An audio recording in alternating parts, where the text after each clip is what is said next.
तो जय हिंद। चलिए आज देखते हैं, ठीक है, 20 बहुविकल्पी प्रश्न जो कि 29 फरवरी 2024 को आने वाले हैं, ठीक है। और साइंस है, सब्जेक्ट साइंस है और क्लास 10th का है, तो बहुत ही इंपॉर्टेंट है, ठीक है। इसलिए वीडियो का एंड तक देखिएगा। तो सबसे पहले चलिए देखते हैं कि कौन कौन प्रश्न और मार्कशीट कैसे बनना है, तो आपको लास्ट में बताएंगे, ठीक है। तो चलिए वीडियो को शुरू करते हैं, ठीक है। सबसे पहला हमने क्वेश्चन लिया है, ठीक है।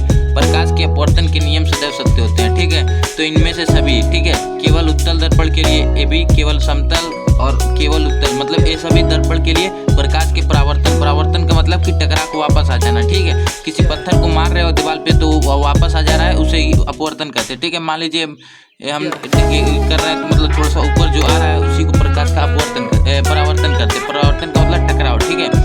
किसी वस्तु का आवर्धित काल्पनिक प्रतिबिंब बन सकता है, ठीक है। तो कैसे बन सकता है?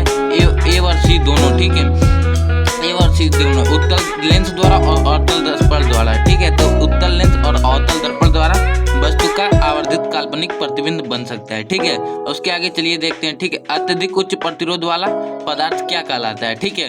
अत्यधिक उच्च प्रतिरोध वाला पदार्थ क्या कहता है?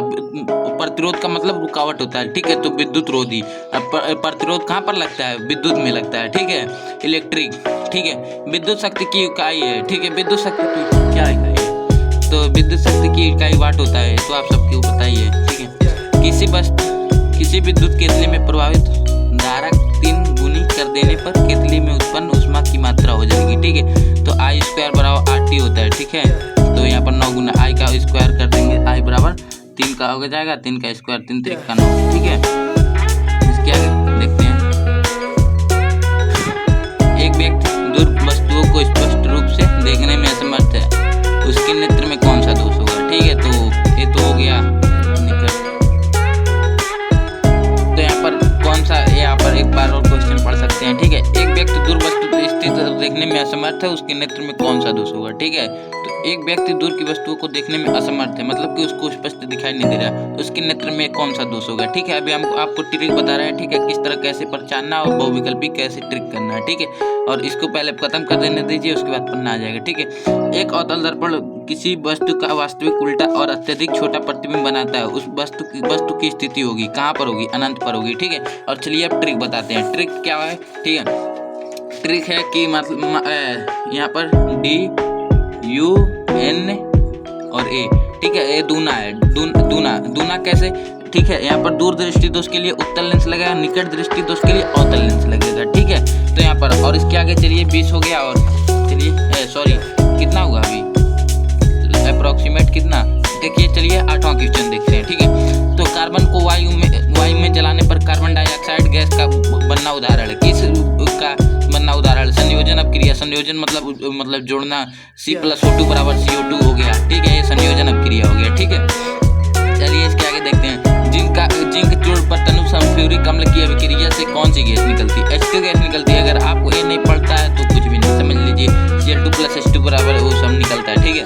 समान तापक्रम पदार्थ में द्रव के रूप में पाए जाने वाली अधातु है। अधातु कौन सी है, ठीक है। Chlorine, fluorine, bromine, iodine. तो इसमें ब्रोमीन है, ब्रोमीन का प्रतीक क्या होता है? Br होता है, ठीक है। प्रोपेन में क्रियात्मक समूह है। प्रोपेन मतलब कि आप समझ रहे होंगे, ठीक है। एल्किन, एल्काइन होता है, तो आप समझ ही रहे होंगे। CnH2n+2 होता है एल्किन के लिए CnH2n होता है, और एल्काइन के लिए CnH2n-2 हो जाता है, ठीक है। तो चलिए इसके आगे देखते हैं। कार्बन परमाणु की संयोजकता होती है। कार्बन का परमाणु क्रमांक होता है 6 का इलेक्ट्रॉनिक विन्यास निकालेंगे तो हो जाएगा 4 का 2। तो पहला वाला लिया नहीं, लास्ट वाला लिया जाता है, तो 2 का 4 हो जाएगा, तो 4 इसका आंसर हो जाएगा, ठीक है, वही है। और इसके आगे चलिए देखते हैं। वह जैव प्रक्रम जिसके द्वारा हानिकारक पदार्थों का निष्कासन शरीर से द्वारा उत्सर्जन होता है, ठीक है। और क्या? जनन तो होगा नहीं, पाचन तो होगा नहीं, परिसंचरण तो होगा नहीं, उत्सर्जन मतलब निकालना, ठीक है।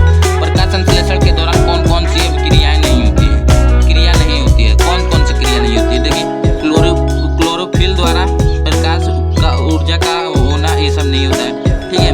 प्रकाश कौन सी अभिक्रिया नहीं होती? ये होता है जी, ठीक है। प्रकाश ऊर्जा का रासायनिक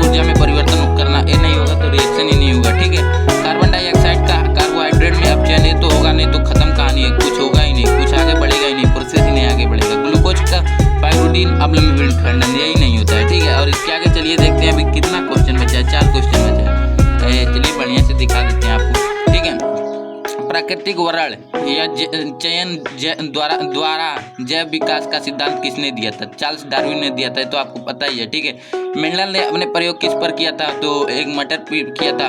अगर आ जाएगा किस मटर पे किया था, तो मतलब जंगली मटर था। ठीक है, मीठा मटर। ठीक है, निम्न में से किस पौधे में एक लिंगी पुष्प होते हैं? ठीक है, पुष्प एक लिंगी होते हैं, तो पपीता में एक लिंगी पुष्प होता है। ठीक है, किण्वन के बारे में आप कौन सा कथन सत्य है? तो हमारे पास पेज नहीं था, इसलिए हम लोगों ने एक ही आंसर लिख दिया, यह ऑक्सीजन की अनुपस्थिति में होता है, यही गलत है, सत्य नहीं है। ठीक है, और बाकी सब तो सब सही है। और 20 में से 19 तो है, और एक सस्ता वाला था तो उसको नहीं लिए हैं। ठीक है, और यहाँ तक तो आपको 20 नंबर। और इसमें जो भी डाउट हो या क्वालिटी में आप कमेंट करिएगा, हम लोग उसको अपडेट करने की कोशिश करेंगे। और 29 फरवरी को जाइए, कार मचा दीजिए। ठीक है, तो ठीक है, मिलते हैं नेक्स्ट टॉपिक के नेक्स्ट वीडियो में। तब तक के लिए जय हिंद, जय भारत।